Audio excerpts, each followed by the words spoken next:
Sometimes you hear the teaching on not self presented as a question of formal logic. You start with the premise that a self, to qualify as a self, has to mean permanent self. And the second premise is you look at what you are, and you are just 5 aggregates: form, feeling, perceptions, thought constructs, consciousness, all of which are impermanent. And there's the conclusion. Therefore, you don't have a self. Now, it's worth noting that the Buddha himself never used this argument. It started later in the commentaries. After all, he admitted that in his time many different versions of self were taught, and not all of them were permanent, even in the Upanishads, which we tend to think teach nothing but a permanent self, a cosmic self. Actually, there are many ideas of Upanishadic self that are impermanent.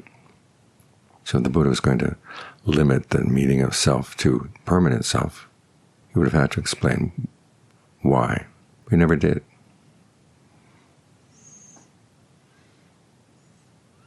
Sometimes we're told that there's a passage in the canon where the Buddha says the I is not self because the arising of the I can be seen and the passing away of the I can be seen. He applies this to all the 6 senses, the objects of the senses, contact at the senses, consciousness at the senses.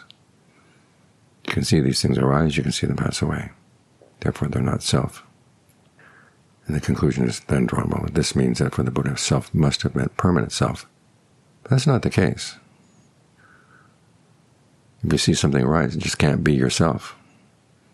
Whether you believe in an impermanent self or a permanent self, connected, unconnected, separate.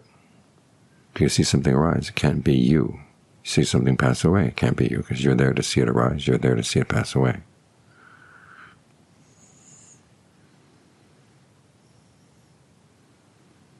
We have to note that the Buddha never made a distinction between your sense of self and your sense of what you are.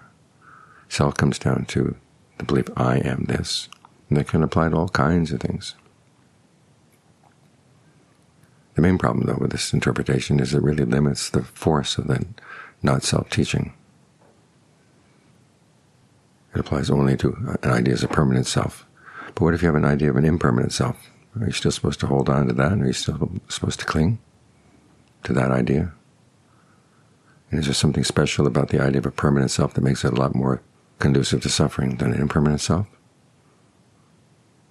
When dogs are they suffering because of the idea of a permanent self? I've heard people say that when you realize that there is no permanent self, that puts it into suffering, that the cause of suffering is an idea of permanent self. Ask dogs. Ask little children who don't know any language. They suffer. Certainly not because they have an idea of permanent self. So by limiting self, atta, to mean permanent self, you limit the power of the not-self teaching. It can't do away with all forms of suffering that relate to ideas of self.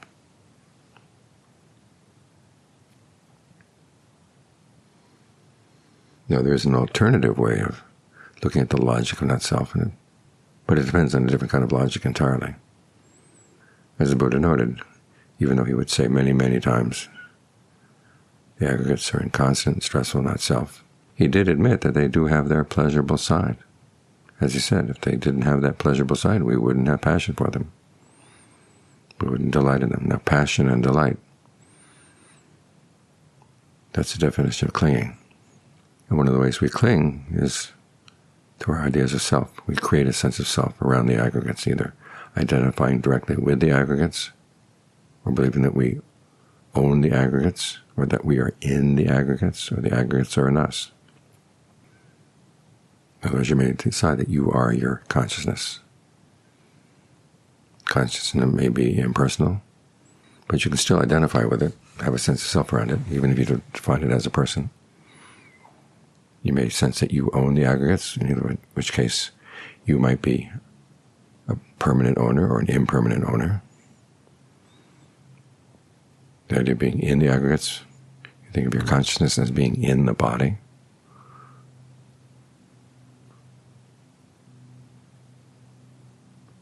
Or the aggregates may be in you. You may have a sense of a cosmic consciousness which contains the aggregates. These are different ways in which we define ourselves. They can be permanent or impermanent.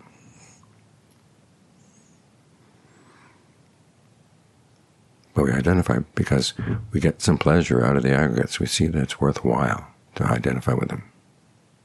And this precisely is what the not-self teaching is calling into question. Are they really worth identifying with? Now, as you're on the path, you actually use the aggregates to create the pleasure of concentration and the pleasure that comes with following the precepts, getting the mind concentrated. There's even pleasure in discernment.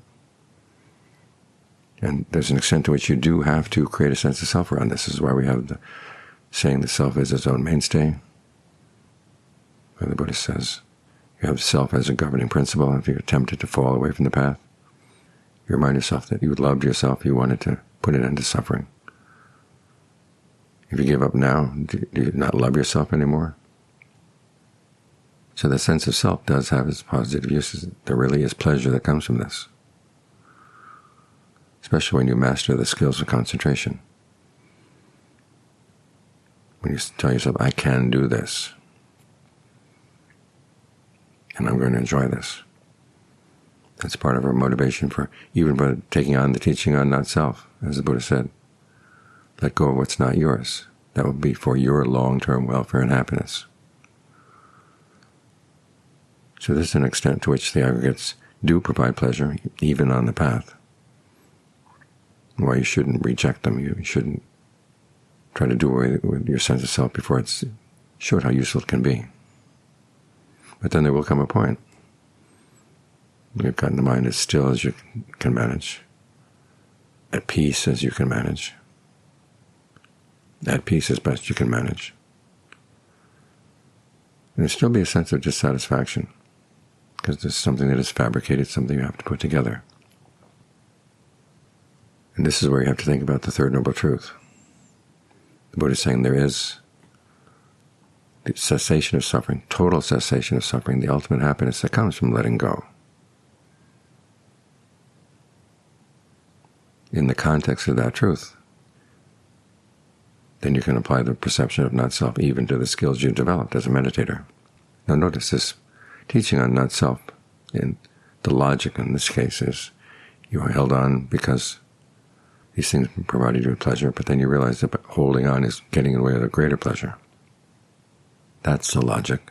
But the logic works only in the context of the Third Noble Truth. Without that Third Noble Truth, you might tell yourself, well, even though this is fabricated, it has to be maintained, still this is the best there is, so I might as well hold on. But when the Buddha says, by letting go, by developing dispassion for these things, there's an even greater happiness. So that's the logic of not-self. It's not a question of formal logic. It more has to do with the logic of your desire for happiness and your sense of what's worth doing in quest of that happiness.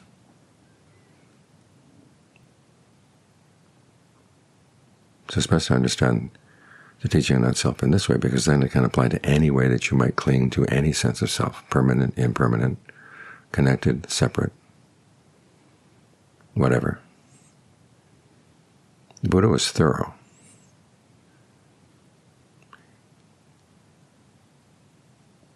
He saw clinging in all of its forms and taught us to see in ourselves clinging in all of its possible forms.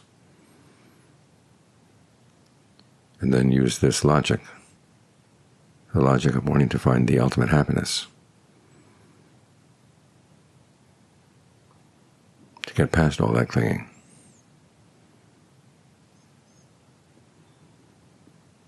When there's no more clinging, there's no more suffering.